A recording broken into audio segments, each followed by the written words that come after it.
First off, that really huge action scene that we see in the very beginning of all 6 of them running towards the wall, then shooting the grappling hooks and running vertically up the wall was insane. How did you guys shoot that scene?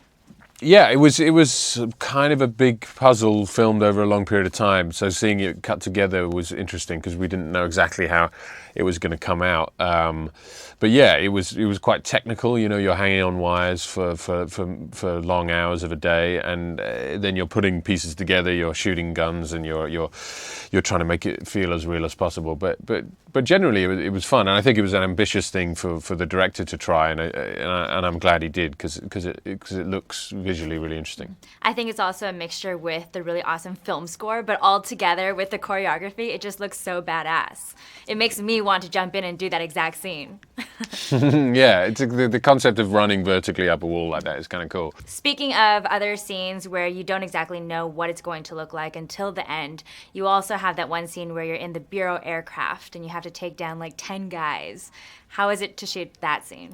That was fun. You know, it was they built the aircraft basically, and they put it on a gimbal, which means they can move it like it was, you know, moving in real time. So you move that, and then you're doing the choreography in the midst of it as well. So it was fun, and it was all. Robert had this idea of a Korean close quarters knife fight, so that was the kind of genesis of it, and it was fun because, you know, in these movies I didn't think I'd get that violent, and it's pretty violent. So a year ago when I spoke to you, you said that it was cool because you did the first film and it was done, and then later you could think about what you would want to do the second time around, and you're able to come back for Insurgent and you could do things differently. Was there something different that you wanted to do for Allegiant? Yeah, I think the second film, he spends a lot of time trying to protect Shay's character Triss, and trying to kind of quell her kind of impulsivity. And I think this movie, I think he's kind of got over that in a way, and I think he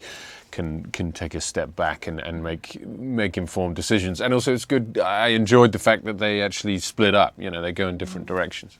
I'm sure you know that you guys have so many fans from the Divergent series films, but there's one specific fan who has been reaching out to me so often on social media. Her name is Ellen, and her handle is @allegiant.ca, and she was like, can you please ask Theo this question for me? She's like dying, so I'm going to ask you.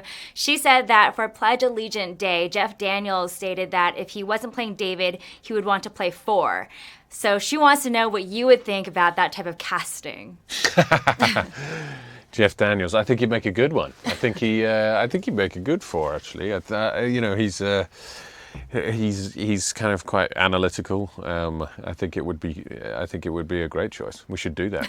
Do you think he'd be able to handle all the action though? Oh yeah, for sure. He could kill it.